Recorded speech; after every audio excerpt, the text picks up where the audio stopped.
我都話咗你唔好嚟公司揾我咯。俾你咩啊？七姐嘅禮物。使唔使咁肉麻？呢幾句說話我發夢都想講俾你聽啊！拼書拼你個頭啊！你想我捉你嘅拼頭咩？唔使嬲，你知道我唔係廣東人，講嘢就有啲暗暗沉沉，但唔係啦，聽就 no problem 喎。我唔係咁嘅意思，即係話我今日喺個公司樓下俾人睇到，唔係好方便啫。你經工有唔抵得你咩？你咁低調，低啲，低調，低調，我非常之中意。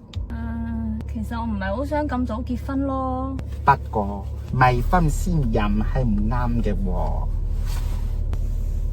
咁今晚我哋落街食飯定係去你屋企食飯？我幾時話俾你去我屋企食飯啊？呢啲嘢你完全唔使擔心喎，我已經打過電話俾你老母啦。你做咩又打